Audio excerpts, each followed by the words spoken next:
And welcome back to Luminary Leaders Live. My name is Shelly Harris and I'm your host. And thank you for joining us today. We are streaming on multiple platforms, Facebook, LinkedIn, YouTube, and we have our audience out there. And this episode will also be uploaded to all of the podcast apps. Today, my guest is someone that I've known for, I'm going to say, a good 15 years.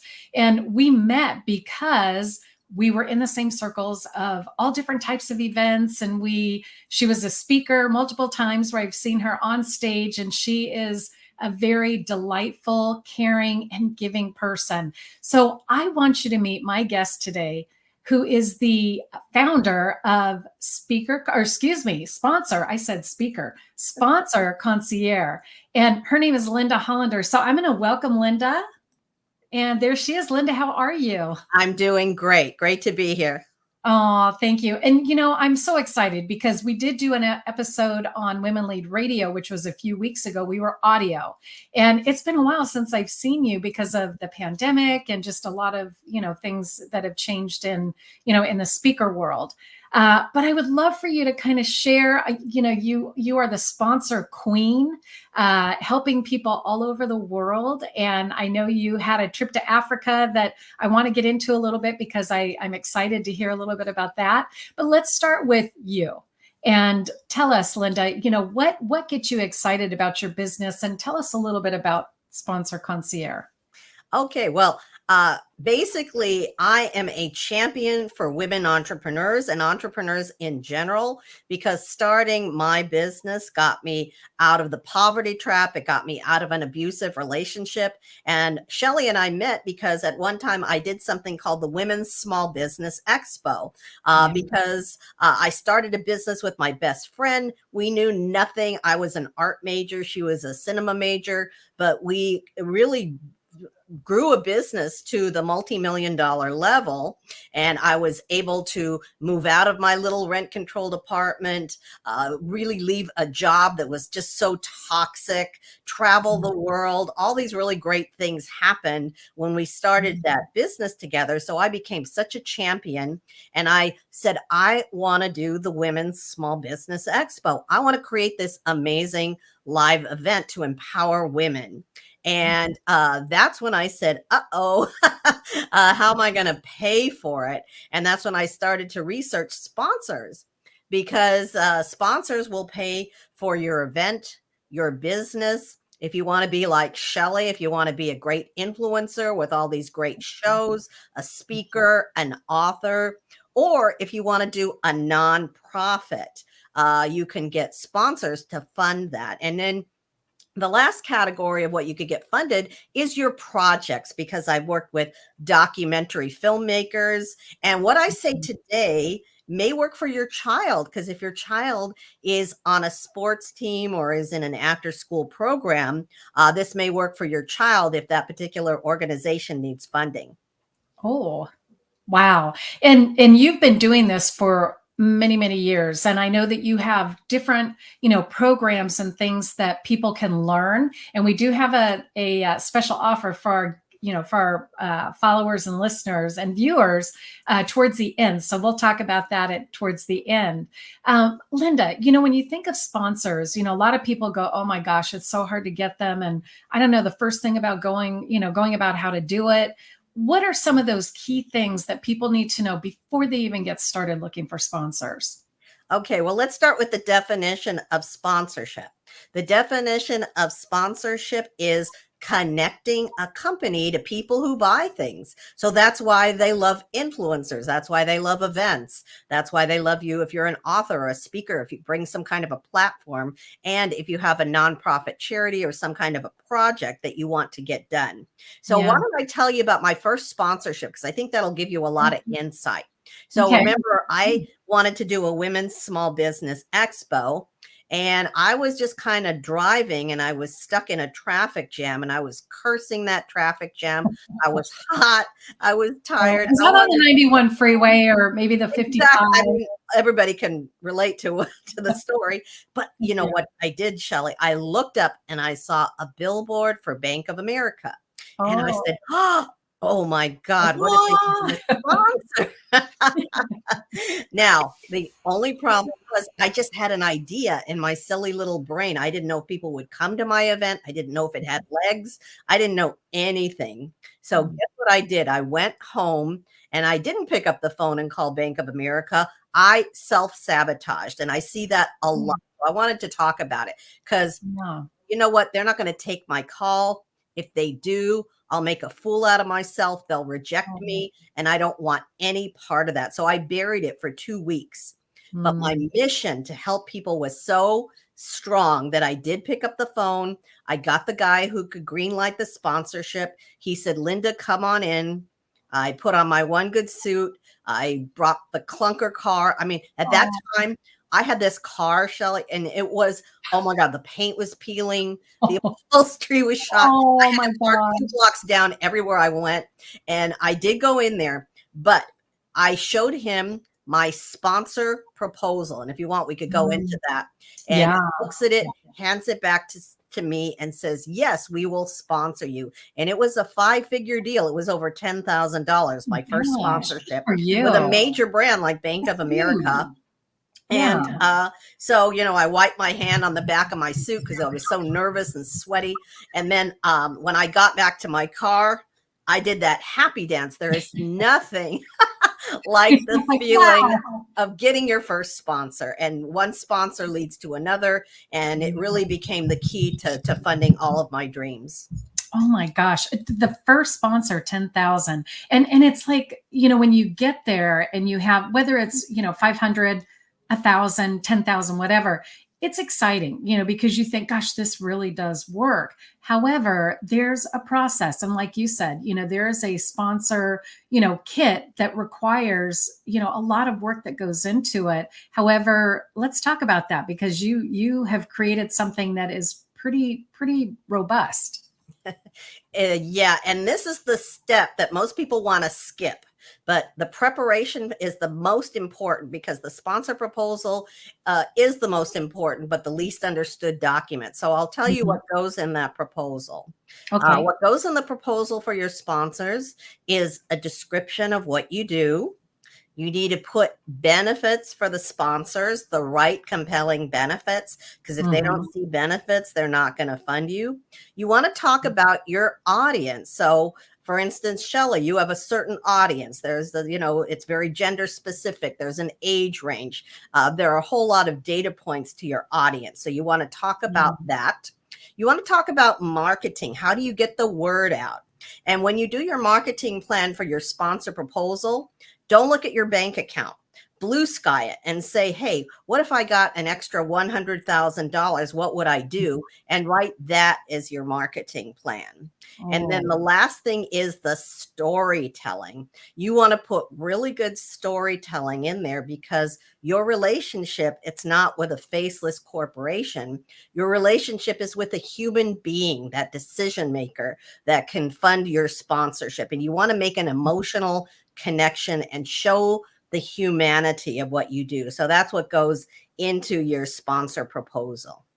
yeah. And it's really a good idea too, I think, and this has just been my experience, and you've taught this, where you really need to understand who you're going after, meaning, the sponsor, whether it's a brand that is a large brand or a smaller brand, and really understand. And I think it's important too, because when I've gone out and, used your techniques, I really want to get to the core of what their marketing plan is so that I can understand, how can I reach some of the goals that they have in their marketing plan. So I can even customize or tailor, that particular proposal, the sponsor proposal to that business. And it's worked, a few times, although I want to really talk about, for our audience, because I think our audience is very curious about how do you get sponsors without going crazy.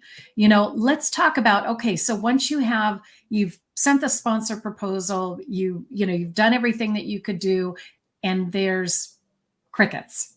Then what?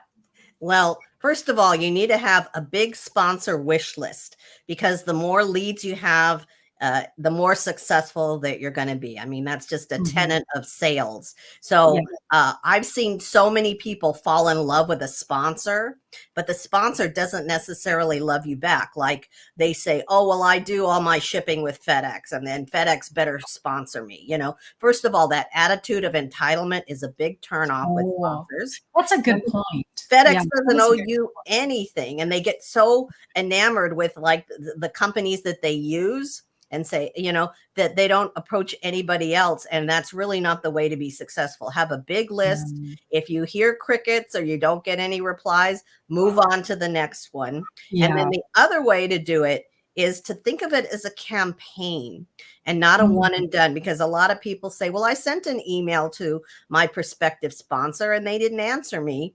Well, your first email is just your introduction. You want to send one email and then another email and then another. And then if those don't get answered, you could call. And if you still don't get any action, just move on to the next one. Yeah, yeah. And you really want to delight them, make sure that once they are on board and they're a sponsor, you really need to pay attention and make sure that you're hitting those objectives that they're expecting, because they're going to want to see ROI. And I know you and I had a conversation, and this is probably 2 years ago. I mean, we've had conversations throughout the years, but this one in particular, and it really made me think differently about how I look at sponsors, where it's not just a one and done, it's let's do an annual sponsorship, where the dollar is bigger, there's more value. You as the sponsor, the company that's going to provide, that sponsor with those benefits. I would think that, an annual contribution is a lot better than doing a one and done.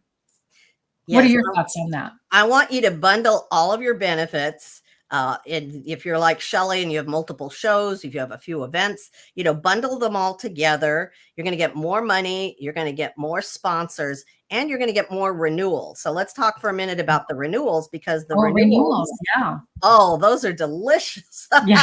um, They and are. sponsorship can become recurring income, because if a sponsor likes you, they can fund you this year, the next year, and the next year. And I've had multi-year contracts with Citibank and FedEx. My clients have with Black & Decker and Verizon, just to name a few. Now, Shelly, Yeah. as you mentioned, it is a relationship business. So the way you get those renewals once you've got your sponsor is to send them a report, at least quarterly. Every time you do something for that sponsor, write it down, photograph it, take videos, Yeah. and send it That's to a them really good idea. and talk to them. And whenever there's new information, shoot them a quick email. Like I had American Airlines as a sponsor, and I did an interview like this.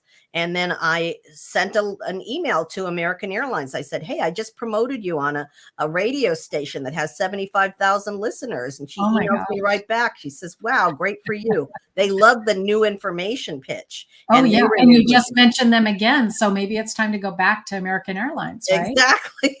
Oh, Exactly. Yeah. So yeah. don't think you're pestering them.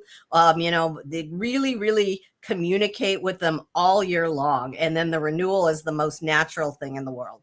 Oh, that is such great advice, and I really have followed you, Linda, for all these years, and it have appreciated. You've sent me your books, and I love the idea that I could just pick it up and just refresh, and the fact that you have all these things that you're doing for a lot of people that own businesses that are looking for sponsors.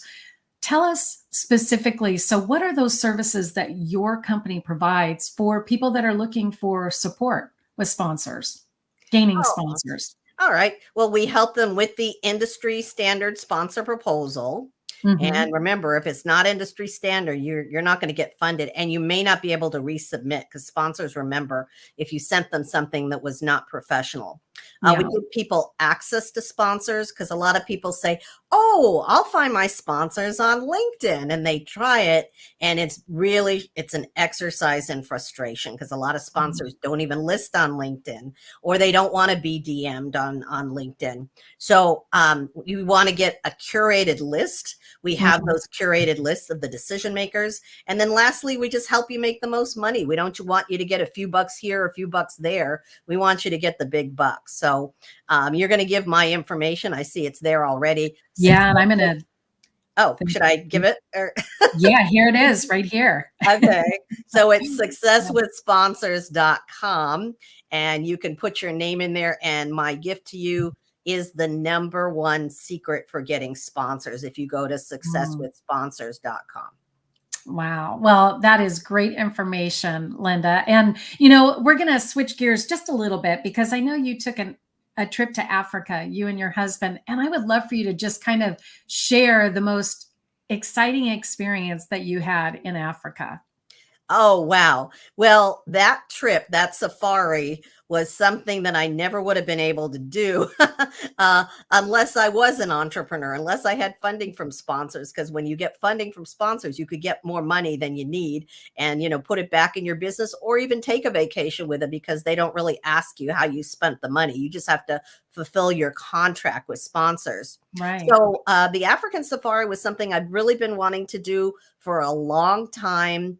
And there is nothing like the wilds of Africa.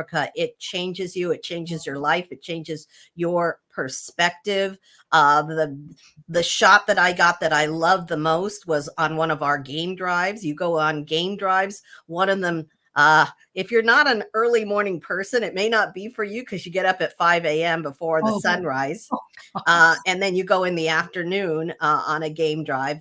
And one Mm. of my favorite shots was a mother leopard and her cub. Oh, And the cub was like behind the reeds and everything. And you're in an open air Jeep and all those great wildlife photographs on National Geographic. I mean, they had to wait for a long time because the baby was like behind the bush and the baby all of a sudden put its head out and we got oh, the money shot that oh, is on in our living room on top of the oh, mantles. oh my gosh. Can you imagine? I mean, that the chance of getting that photo is probably, like you said, people had to camp out for that kind of stuff to get those kind of shots. And you're, Well, you're so close, you could smell them. You could smell yeah. the Oh, animals, and it's I prior to going on an African safari, I never saw animals outside of a zoo. It's yeah. Most of us haven't. yeah. Yeah.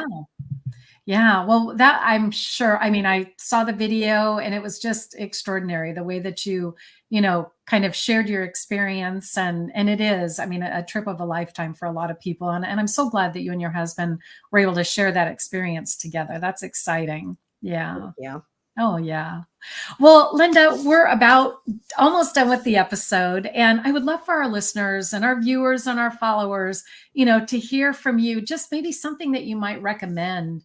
Going into 2024, I think a lot of people, things are opening up. People are more in a buying mode, I think than they have been in a long time, and we're seeing that, a lot of events they're getting sponsors, and companies are getting sponsors for different things. What can you share that would help us or our viewers and so on for 2024? I think when you're approaching sponsors, you want to make the sponsor the star. So Mhm. when you're pitching them, you know, do what Shelley does. Ask them great questions and offer Mhm. brilliant solutions and personalize it as much as you can to your sponsors because some sponsors want brand loyalty. Some sponsors want to increase sales. Some sponsors want to rebrand. Like when I mentioned FedEx earlier, when I got FedEx, they wanted to rebrand because business owners thought they were the expensive white glove shipping service. And they wanted to tell people, Oh, hey, we're good for home businesses. We're good for small businesses and even micro businesses because we have very mhm. affordable things. So really get in, and this applies to any sales that you do. Mhm. Find out what that person wants, give them these great, brilliant solutions, and then just hold your head up high. Know that you can do this. Know that this is your year to do whatever you want to do. And I know that, it's kind of that clean slate when it's the beginning of the year. Yeah. Do some planning, do some goal setting, do your vision boards, include sponsors on it. And if you Mhm. have any questions, just go to the website on your screen, successwithsponsors.com. Oh, that is awesome, Linda. And thank you so much for being on Luminary Leaders Live with our audience. Our audience, like I mentioned, we're on Facebook, LinkedIn, YouTube, and Yeah, Facebook, LinkedIn, and YouTube. I thought had one more there. So anyway, we appreciate you being here, and I'm excited for you, with 2024, and I want to wish you much success. And it's been an absolute pleasure having you on the show, Linda. And we want to thank our listeners and viewers for being with us today. And if you didn't see the whole interview, you're going to want to go back to the beginning, because if you're looking for sponsors, you want to definitely check in with Linda and the different services that her company provides and learn more. So thank you again for being here. We want to just say have a wonderful day, and we will see you next time.